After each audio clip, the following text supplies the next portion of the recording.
This tank chat's going to be about this vehicle, the FV432, in this variant, the Mark III Bulldog. Please remember to like, subscribe or click the little notification bell if you don't want to miss out on these videos. And I'd just like to say thank you to all our patrons for making this possible. Please join them if you can. Now the 432 story starts way back in the 1950s when at Chertsey there was initiated a series of experiments to look at doing a unarmoured but tracked load carrier. And that, if it had gone into service, it was going to be the FV420. And the idea was they got GKN Sankey to do some models, some mock-up vehicles, and the idea was it was going to have a sort of pannier system on the side that could advance with the infantry, drop off weapon systems, ammunition, resupply on the whole, but that didn't actually go into service. But there was a number of things that were going on that 420 project, that they'd use the Oxford and Cambridge carriers. We've done earlier tank chats with David on those. You can see that they use parts of that as part of the 420 project, and the 420 project in turn supplies a lot of ideas and parts and is used as a bit of a test bed as well for the vehicle that then goes on to be the FV432. Now the 432, what happens is the British Army puts out a requirement for a new armoured personnel carrier that they want to be tracked so it can keep up with the, as mechanised infantry, and in essence replace the Saracen that was the wheeled armoured personnel carrier that was in service at the time. So that specification goes to GKN Sankey again because they've had this experience on working earlier on the 420 product, and that kind of gives them a bit of an advantage there. They actually come up with 4 prototype vehicles and then 13 trials vehicles, and another 7 trials vehicles are actually made by Royal Ordnance, the government-owned sort of vehicle factory or tank factory that under GK Sankey's kind of parentage as well. Now that all happens back in 1961. They trialled the vehicles in 62. They are accepted for service. The Army actually likes them. Some of the prototype ones, one goes out to Australia, some go out to BOAR, British Army of the Rhine at the time. So again, we're looking at this Cold War period. And with those vehicles being successful, the Army says they really like them. The order goes in, and from the order's confirmed in 62, 1963, they start making these 432s for the first time. And that production run continues all the way to 1971. 3,000 vehicles made in that time. Now GKN Sankey, they also do the 434 version. There was going to be another 430 version as well that was done that doesn't actually go into service. But we will look at some of those other variants in the 420 family, or sorry, the 430 family, in other tank chats. So we'll have a look at those because we have a plethora of these vehicles here at the Tank Museum. For this particular chat, let's just have a look at the APC version for the moment. It ends up, when it goes into production, the very first models, the Mark I and then a Mark I/1, that has a Rolls-Royce B81 petrol engine in. And that's a real difference there from those earlier ones. About 599 of those are made before they go on to the Mark II models. Now the Mark I/1 is basically very, very similar all the way through. All it is it's got different, it doesn't have the same mounting plates for a mortar and a winch inside. But those first 599, they've ended up being built with that earlier type of engine. With the Mark II comes a newer engine, and that engine is the Rolls-Royce K60 engine that is supposed to be a multi-fuel engine. And again, if you go back, you've seen our Chieftain tank chats, this is a time when the British military are trying to go along with a NATO requirement, can the engines all be multi-fuel? Some countries completely ignore that request. Britain tries to meet that, hence the K60 is supposed to be a multi-fuel engine. 99% of the time you'll have seen it's actually being run on diesel. The Mark II, it ends up with a Mark II/1 variant, which is basically, it's just where the difference there is where they put the NBC equipment. The earlier Mark IIs, the NBCs on the outside. Later, they're actually put flush to the vehicle on the inside. What do you get then with one of these early 432s? Well, it's got armour protection on it that is about 1/2 inch, 12.6 millimetres. So it's steel armour that will stop bullets and shell fragments, but not an awful lot else. And again, so from that point of view, the theory behind it, what they're building them for, is the idea for the British doctrine of the battle taxi. It takes the soldiers, and the aim is to have 10 soldiers on bench seats in the back. These seats can fold up, so it can be a load carrier as well. But it takes 2 other crew members, a driver and commander for the actual vehicle. So you've ended up with a crew, in essence, of about 12 people in there in that vehicle. The idea, taking them forward, they then stop and they debus or jump out the back of the vehicle to finish fighting on foot. That's how the British saw a vehicle like this armoured personnel carrier being used. Other countries saw very similar times, slightly later in the 60s, the Soviets come up with their BMP-1. They give weapon ports to the guys inside so that their soldiers can potentially fire from the vehicle as it's going forward or being operated. Not the British. We are delivering, debussing, finishing the attack on foot. So it is going to be used for all of those armoured infantry units out in the British Army of the Rhine.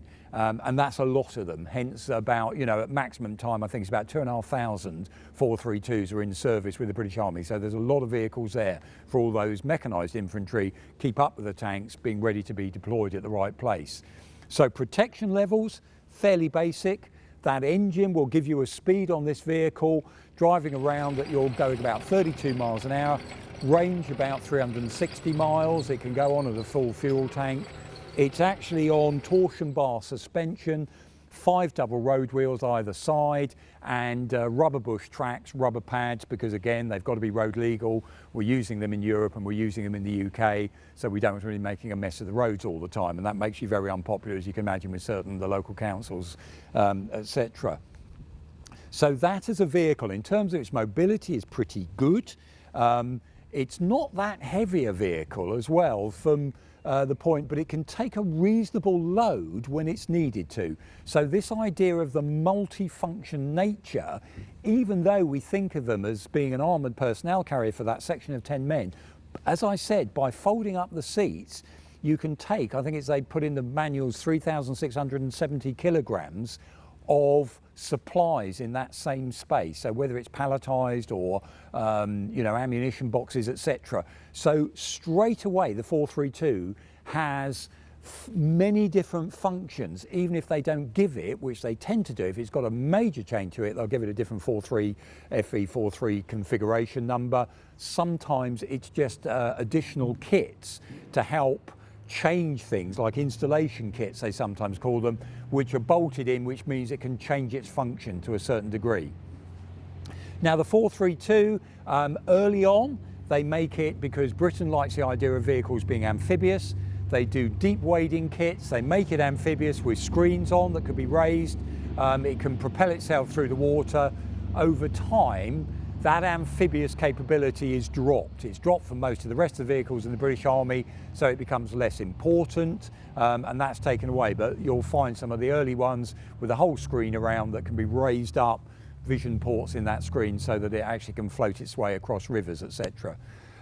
Early days, these vehicles were trialled, not just by the British Army, they went out to Australia, and it was an interesting time because in '62 the Australians looked at the M113 and the 432. They preferred the M113 and they went down that route, but we'll see the M113 story comes back into.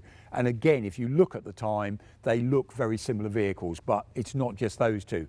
There's a lot of armoured personnel carriers that are being built at this time, or similar vehicles, which are small box-like with a wedge front to them. So in its basic configuration, it soldiers on with the British Army throughout the 1960s, 1970s, 1980s, 1990s. This is now getting a long-tooth vehicle. 1988, the Warrior comes into service. and officially replaces this as the Army's main armoured personnel carrier, or by now we're getting into the period of what was called the MCIV, Mechanised Combat Infantry Vehicle, or other people will call it an IFV, Infantry Fighting Vehicle with a Warrior, because it's got that turret on the top with a 30mm Radon cannon. Much better armoured, much more powerful, much faster on the battlefield, because now for the moderner generation, 88 onwards, we're looking at Challenger tanks coming into service, the early Challenger ones. They are going faster on the battlefield. They're much more mobile. Poor old 432, getting a bit long in the tooth, is going to find that hard keeping up. But they keep them in service, and this is a remarkable story with the 432.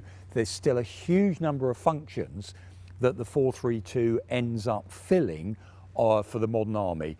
So it may not be for the first line infantry, the mechanised infantry, but it's still going to be there on the battlefield, and it has many other functions, and it will take many other parts of the military that don't have to be keeping up with the challenges all the time.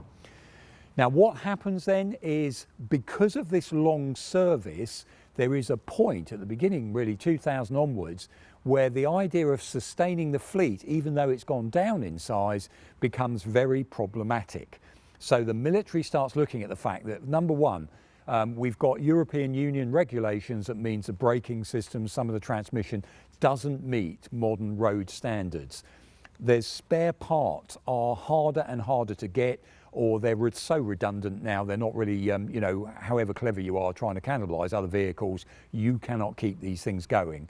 So this is when a new project is put together that leads to what is called the Mark III version, which is this one, nowadays called Bulldog as well. Now the Mark III version, it really starts off with, you kind of have to follow this one a little bit, Alvis, 1998, they buy GKNs. 2002, Alvis is then bought out by Vickers, so it becomes Alvis Vickers. 2004, BAE Systems ends up buying that company, and the development of the Mark III covers that period. So if I say the wrong, you know, BAE at one point, when in fact this was still Alvis GKN, my apologies. But what goes on is a series of experiments, and a demonstrator is put forward in 2002 that's now got a number of upgrades in. One of those key upgrades, it's got a Cumming B-series turbo diesel engine in it, which gives it an awful lot more power. It means it can accelerate faster, and it's about 500 kilograms lighter because of this new turbo diesel with an automatic 6-speed gearbox and an Allison transmission.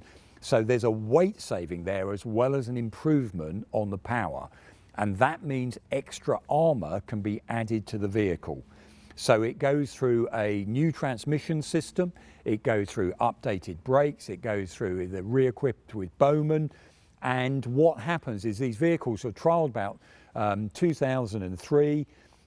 There is an order then placed 2005 for 500 conversions to the Mark III standard, and that costs the taxpayer about 80 million. There's another order for 70 million put in, which means in 2007 another 400 vehicles are upgraded to the new Mark III standard. Now, as that's going on, the British military, of course, are fighting now in Iraq and Afghanistan. And what comes forward is, as that progression is going on, a new UOR for this Mark III version, which is we need a certain number of vehicles done to a higher standard of protection. And that leads to what becomes two orders, 50 and 70, I think it's about 117 upgraded UOR standard vehicles are put into are converted and put into service, and they're done in about 2006 with this UOR going on, and that's what this vehicle is here.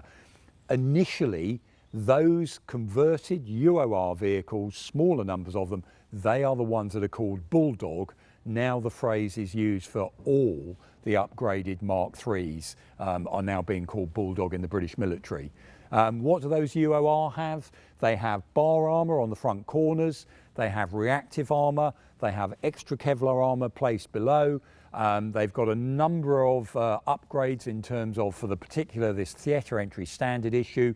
In other words, we saw it with the Warthog, ECM, electronic countermeasures equipment, you've got a driver's night vision camera on the front. There's another placed on the back.